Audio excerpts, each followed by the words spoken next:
How has an exiled football club won league titles in 3 countries in the space of just 12 months? In this episode, we tell you the extraordinary story of Sudan's Hilal Omdurman and their unprecedented African odyssey. After escaping conflicts at home, they first conquered Mauritania's Super D1 in May 2025, before winning a shortened championship in their native Sudan last summer and the Rwandan Premier League this month. But why have they been playing in other countries? Will their tour of the continent continue next season? And which other clubs have become champions of a foreign nation? Plus, the first indigenous pro club in Brazil get off to a flawless start, and a 42-second Dutch replay goes comically wrong.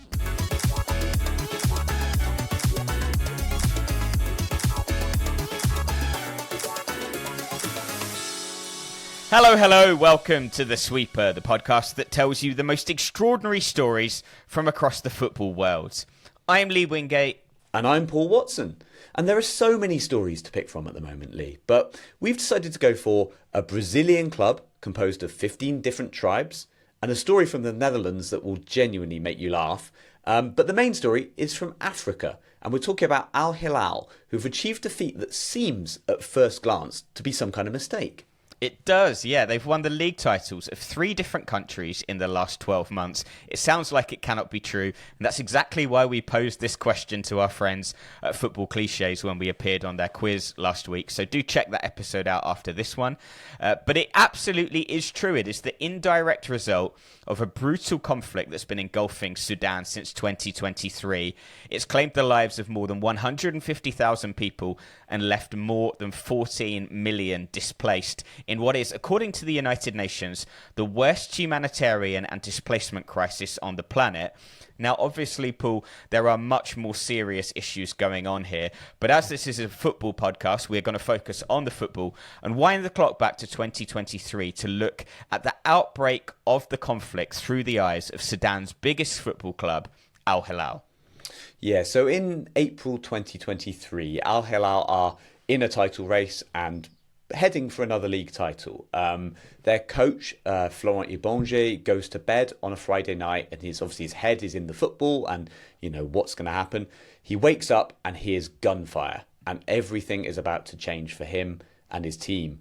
He had this terrifying situation where he ended up being separated from his 14-year-old daughter who'd gone to a swimming class. It wasn't safe for him to even pick her up from that class. So he actually met her again on the tarmac of the military airport when the family were going to be evacuated to safety. Fortunately, they were evacuated safely. Then, obviously, thoughts turned to the players and how they were going to get themselves safe. And once that had happened, Al Hilal had to come to terms with this fact that they were a homeless football club.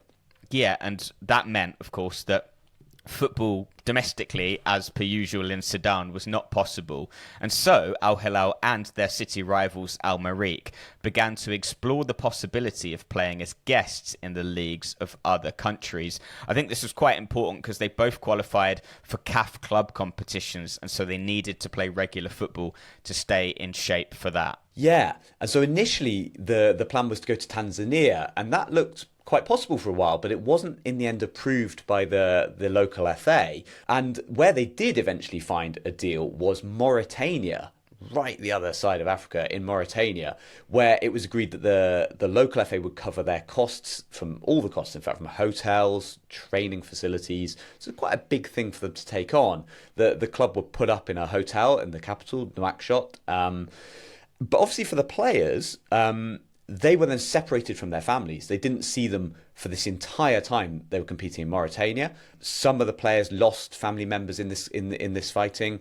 Others just couldn't get hold of them. Calls would suddenly cut off, and they'd be left wondering, are they okay, or something happened? So they were living in a horrible, difficult situation in Mauritania. Yeah. And despite those terrible circumstances, they still won the title, kind of. So Al Hilal finished top of the division, but they were awarded the title of honorary champions. So FC Nouadhibou of Mauritania were recognised as the legal winners, and they took Mauritania's CAF Champions League qualifying spot.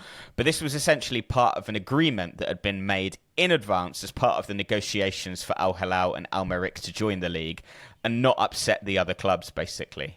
Yeah, and that made a lot of sense. And as you say, there was a really lovely, welcoming feel. I think the thing that showed that best in a way is that when Al Hilal played their CAF Champions League games in Mauritania, the president of what were technically, I suppose, a rival club at that time, Nouadhibou, encouraged people to come and support them. So he said, Nouadhibou fans, get down, support Al Hilal, which is a lovely thing for them to sort of feel like they did have a home game. And they did really well in this CAF Champions League campaign, Al Hilal. They finished top of a really pretty difficult group with MC Alger, TP Mazembe from Congo, Young Africans from Tanzania, and actually got out of the group stage for the first time since 2015. Absolutely incredible stuff. When the season in Mauritania came to an end, though, Paul, what was next for Al Hilal? Well, it left Sudan with this issue that they needed to decide who would represent the country in CAF competitions for the next year. And with the two major teams having taken part in Mauritania, that couldn't be a qualification for CAF competitions. So they held a shortened national championships in Sudan. It was kind of a regional thing that took place in 4 groups played in the safer parts of Sudan. I say safer, there were 2 clubs who withdrew from the tournament. Al Hilal Al Sahel withdrew, and Mugad Al Kamlin withdrew. But it created this tournament called the Elite League, which they played in quite a short time in that summer. Yeah, but because they had played in Mauritania, Al Hilal and Al Merrikh were basically fast-tracked into this final stage, into the Elite League. This took place in Al Damer, which is 430 kilometres away from the capital, Khartoum. And actually, this ended up being an even harder title race for Al Hilal than they'd had in Mauritania. So they finished what was a 7-game tournament where they played each team once, with an identical record to Al Merrikh and Al Ali Wad Madani. So they all had 4 wins, 2 draws, and 1 defeat. But Al Hilal won the title based on their head-to-head record. So actually, this was the closest they've been pushed at any time during this sort of miraculous 3-country, 3-title run. And once that shortened season had concluded, the top clubs in Sudan once again started to look at where they could compete this season just gone. And they chose Rwanda in the end for several reasons. I mean, first of all, it's much closer than Mauritania. I think playing 5,000 kilometres away on the other side of Africa, very tough. And also, I think Rwanda just offered optimal conditions for them. So they had safety and security, a good environment for training, solid level of competition to prepare for the CAF Champions League. It seemed like an obvious choice for Al Hilal. But what about Rwanda, Paul? What did they get out of it? Quite a lot, actually, I think. So for Rwanda, having these 2 really strong teams from Sudan come in just makes the league more competitive, more visible on a global stage. You know, there's quite a lot of international attention then directed to Rwanda. It was there were some differences between this and the Mauritania situation. So this time it was going to be 3 clubs. There were 3 that were interested. So Al Hilal, Al Merrikh, but also Al Ali Wad Madani, the team who pushed to win that Elite League. They wanted to come, but then pulled out because they didn't have the financial resources. So we did end up with just Al Hilal and Al Merrikh. What was interesting, though, was that this whole thing took quite a while. And because of the continental qualification processes as well, by the time the move got approved, the tournament was already underway, the Rwanda Premier League. So they were, I think, 4 match days in by the time the Sudanese teams could actually enter. Yeah, and that, of course, created a major fixture backlog for Al Hilal to navigate while they were in the capital, Kigali. And actually, this season, I've been tracking their progress regularly. And almost every time I check, they played like 4 games fewer than the teams around them in the league and eventually had to catch up. That wasn't their only challenge, though. According to Transfermarkt, there have been 17 outgoing and 24 incoming transfers this season. So they've basically got an entirely new playing staff and also a new coach because Florent Ibenge left last summer. I think maybe after the Sudan Championship, but I'm not entirely sure. I think it might have been before, actually, that one. Before. Yeah. And then, so he moved on to pastures new. And then Al Hilal brought in the Romanian coach, Laurențiu Regekamp, who I must admit I've never heard of before, but has a pretty strong reputation in Romania, I think. Yeah, and I mean, you've got to be pretty intrepid to take that job on, right? That's a big job, and for a European coach to come in and take it on. Yeah, and it seems like it worked, though, right? I mean, from what I could see, Al Hilal, they didn't struggle at any point really for this season. They kind of got off to a good start and just kind of ran away with it in the end. They got to a point where they were top when they still had 3 or 4 games in hand, and they just kind of held on and won the title without an awful lot of difficulty from what it could see. Yeah. And we talked about how much goodwill there was in Mauritania. I think that was also true largely in Rwanda, but there were a few little controversies, weren't there? Yeah, but not really because of anything Al Hilal did, more due to alleged incompetence on the part of Rwanda's football authorities, because basically what they did, like Mauritania, they decided to award 2 trophies. So one went to the overall league winner, which was Al Hilal, and then there was another one that went to the national champion, which was APRFC, who have actually won the last, I think, 7 titles in Rwanda, if you include this one. They both got different trophies, 2 different trophy presentations. But according to the Rwandan journalist Hamza Nakutu, he argues that this was announced far too late, basically. So the Rwandan authorities waited until the final 3 games to announce this special arrangement. And he thinks that this basically is a bad look for the game, that this wasn't decided in advance, and really a bad look for the game that you can have a club that is presented as a champion when in fact they are not. I don't know where you stand on this, Paul. I sort of see that point of view. I agree partially. So I think it's a shame this wasn't sorted earlier, right? But I wonder if that ties into the fact they couldn't even get them into the league before 4 games have been played. So everything was done on the hoof. So it would have been hard to set things up that way. I really don't agree with this thing of not being able to celebrate if you've won the league behind guest teams, because the whole point of the guest teams is that they're competing in a sort of separate bracket. So I think they can still celebrate completely. They're the most successful team from their nation. They are the national champions. There's no shame in finishing behind Al Hilal, who are clearly a very strong competitive team. Do you think it takes the shine off it a bit, though?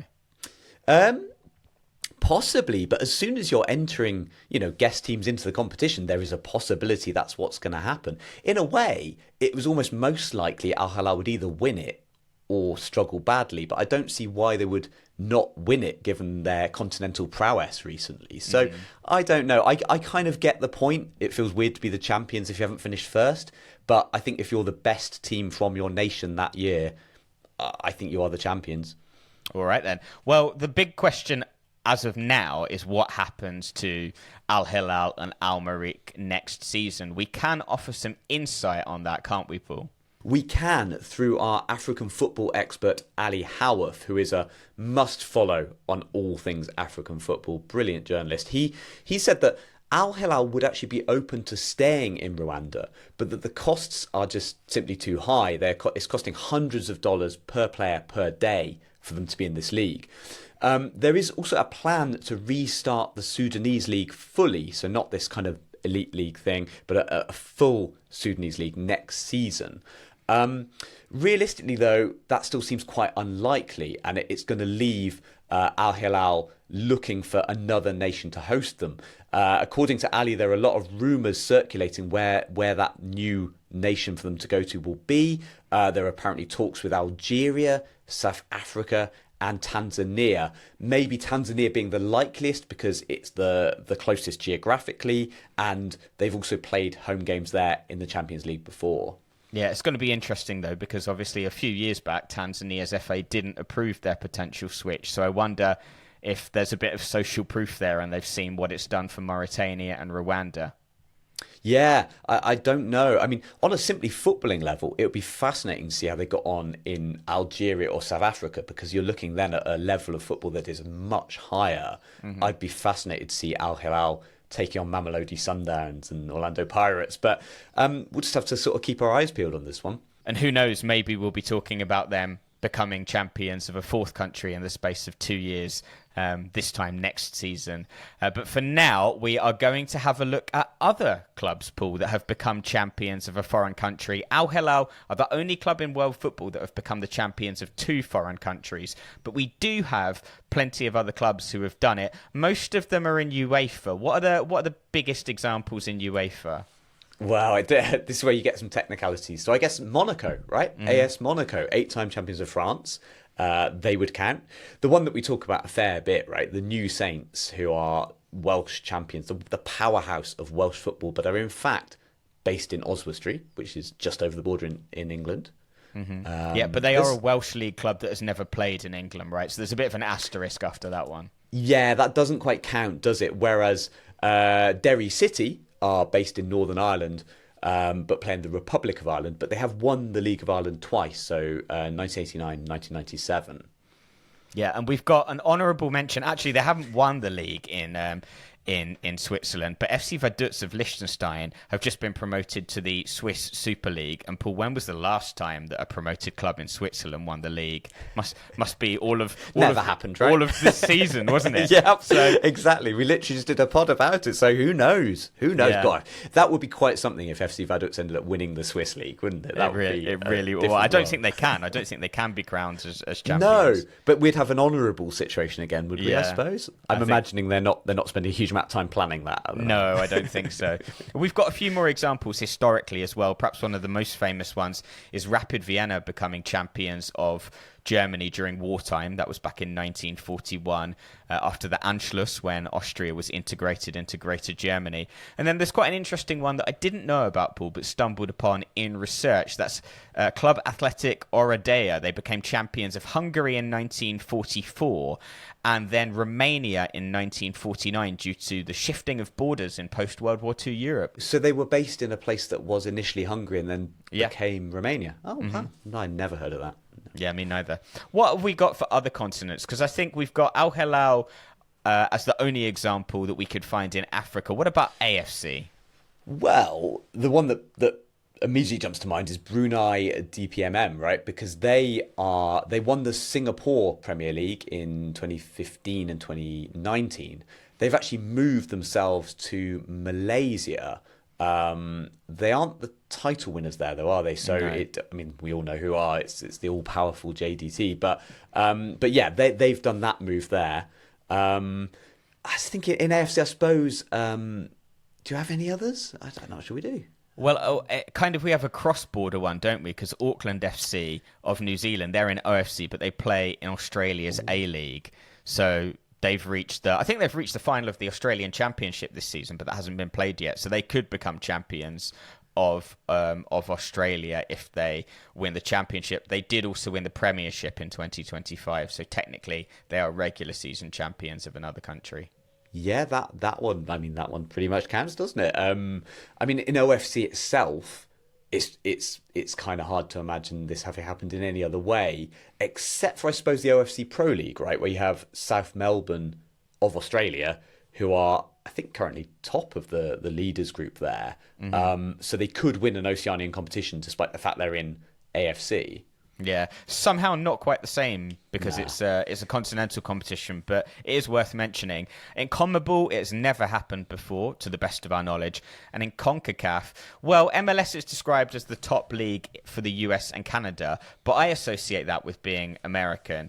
And FC Toronto, as a Canadian team, won that in 2017. So I think that is worth a mention at least. If you, dear listeners, can think of any other examples, please do let us know. You can send us an email to hello@sweeperpod.com. There could be some we've missed, Paul. It does happen from time to time. Yeah, amazingly it does, Lee. Yeah. All right, then. We're going to leave our Al Hilal story there, but we've got 2 more crackers coming up. Tell us about the first ever fully indigenous professional football club in Brazil, Paul. Esporte Clube Originários. So the first ever Brazilian football club formed exclusively by players of indigenous origin has been founded in Maricá, which is a city in the Rio de Janeiro region. Now they're called, as you say, Esporte Clube Originários, and they're going to be competing in the Campeonato Carioca, which is the top flight state level league for Rio de Janeiro. Yeah, it's a brilliant idea, this one. It's one that was born from the first National Indigenous Championship in 2023, which saw 92 villages from different regions of Brazil participate. And this indigenous representation is really important, isn't it, Paul? Yeah, so indigenous communities represent less than 1% of Brazil's population, and for generations they've faced displacement, land disputes, violence, political marginalisation. So this club has been set up to find a route into football for indigenous people, and it's partly to give players a chance, and it's partly as a way of giving representation. And this stat, if we say why is this important, this stat from Associated Press is quite sobering. It says that no fully indigenous male player is known to have competed in Brazil's top 4 football divisions while openly identifying that way. Let's move on to talk about some of the protagonists in this team then, because we've got some great characters in the coaching staff and in the playing squad. Yeah, so the head coach is Uberlan Silva, who previously managed the indigenous national team of Brazil and the Americas. And so what he's done is travel all the way across Brazil, searching for indigenous talent and connecting with communities and basically finding these promising players who just aren't currently able to get access to professional resources and who can't be scouted at the moment. Yeah, so one such example is the forward Edilson Karai Mirim. He uses matches to showcase his culture and body art. He's got some wonderful, colourful, vibrant body art on his skin. You've also got the goalkeeper Salvio Conrado. He's from the Mura ethnic group, and he made a 4-day journey from Altazes in the Amazon, which included boats, roads, ride-hailing apps, all of that to get to Rio de Janeiro. So an incredible journey, and probably one he's never done before, I'd imagine. Yeah, isn't that an amazing story? And and I guess because this entire squad is coming from outside of Rio, some of them quite dramatically outside of Rio, so they're all going to be put up in Maricá, looked after, nice professional environment. But for some of them, it's going to be just a huge experience just to simply even be in this place, right? It's going to be such an amazing experience. Yeah, I mean, they don't seem to be out of place so far because they've had an amazing start to the season. We're only 3 games in. They are competing under the name of Ceres Football Club. They basically took the name of, I think they bought the license or reached an agreement to take the place of Ceres. So even though their name is Esporte Clube Originários, if you look for them in the league table, it's Ceres, Ceres. And in their first game, they won 2-0. They won the second game 2-1. And this weekend, they beat Ichibore Profuce 3-2 to stay top of the league. Maximum points, 3 games, 9 points. Amazing stuff. Yeah, what a start for them. And obviously, we wish them all the very, very best. Yeah, we hope to see them in the national pyramid in the years to come. But for now, we're going to move on to our final story of the day. And it is so funny. So we have Lars on Instagram to thank for this one. It is basically a highly bizarre incident that took place in an amateur match in the 7th tier of Dutch football last week. Paul, have you been keeping an eye on the 7th tier of Dutch football? Has this crossed your mind, crossed your path yet? Lee, I'm always keeping an eye on the 7th tier of Dutch football, but I have to admit this game must have just slightly slipped past me because I haven't heard this story. But looking at the notes, this is one of my favourites that we've had for a while for just sheer hilarity. Incredible. So the story actually begins last month on the 18th of April when ATC 65 from Hengelo and WVF from Zwolle met for a league game. Now, what happened in this game is with only 42 seconds left, the referee showed a WVF player a second yellow card, but in very Graham Poll-esque fashion, he forgot to send him off. And the KNVB, the Dutch FA, decided that the way to solve this problem was that the teams would reconvene 3 weeks later to play out just the final minute. Which was something that ATC 65 had pushed for because they were in the running for a period title. Now, we talked about this on a previous podcast, Paul. Can you just briefly recap what the period title is in Dutch football? Yeah, so they divide the season into 4 chunks or periods, and the best performing club in each of those periods gets a playoff place. Yeah, hence why it was important to play out the last minute of that game, because it was 3-3, and obviously ATC 65 wanted the win. WVF were less than pleased, though. They made a 2-hour round trip for 60 seconds of football, which they argued cost them an evening of training and a bus fare for all the players. And what was even better about this is, do you know how the last minute restarted, Paul? No. What? So they're starting from the position the game had stopped at, right? Yes, from the free kick, which had led to the second yellow card, where there had then not been a red card. So what that essentially meant is this team, ATC 65, had had 3 weeks to prepare for a free kick from a centre-right position around 20 metres from goal. Imagine, I don't know whether that's actually unhelpful. You'd probably spend too much time. It'd be like doing too much prep for something, wouldn't it? Right, it's like no pressure, guys. But, I mean, how many drills could you run? You could plan the most crazy routine, couldn't you, in that amount of time? But in reality, how did it go? Well, it went brilliantly. We're going to play a video on screen in a second. So if you're watching the video version of this podcast, you'll be able to enjoy that. What happened essentially is that the home team devised a free kick routine for the occasion. The taker went to play the ball out to the right wing and kicked it straight out of play. And the best bit about it is you can hear the chairman of ATC 65, who was filming the free kick. You can just hear the anguish in his voice as he goes, "Nee, Frank!" And then I think he says in Dutch, I can't remember the words, but "this can't be happening," something along those lines. It is absolutely brilliant. Komt-ie? Oh, een variant. Nee, Frank! Dit kan toch niet? I think someone might be getting dropped or sold in the summer, right? Yeah, Frank? poor Frank, yeah.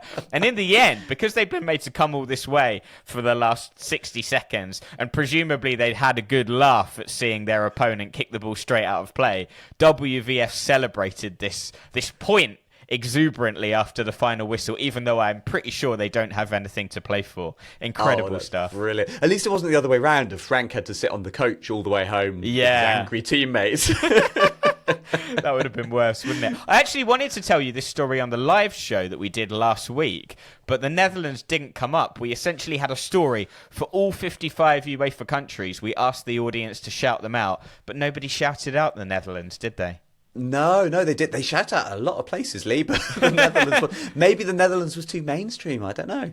But yeah, it was a lot of fun, that live show. Thank you to everyone who came to the Blue Monk in London. We had a great time. So lovely to actually meet face to face with some of the lovely people who support this pod every week, and it makes such a difference to us. But lovely to see your actual faces in real life. Yeah, I mean, there were so many lovely, lovely people, wasn't there? We met our editor Ralph for the first time. Just a big shout out to all the names I can remember who we met. We met Kieran, we met Neil, we met Kendra, we met Joss, we met Matt, we met so many lovely... Leo Hernig. We saw the ultimate groundhopper, Leo, who's been to just about 1 million football grounds. Amazing to put faces to names, isn't it? Yeah, Tommy as well. It was great to meet all of you. So thank you so much for coming to what was our first live show and also the event for Paul's book Around the World in 80 Clubs, which is out now. Super exciting, Paul. It is out now, and if you like this pod, I think there's a pretty good chance you'll like the book. So Around the World in 80 Clubs, please do buy it if you fancy reading it, and if you enjoy it, if you're able to put a nice review on Amazon, that's always really lovely to see, and it does help the book a lot.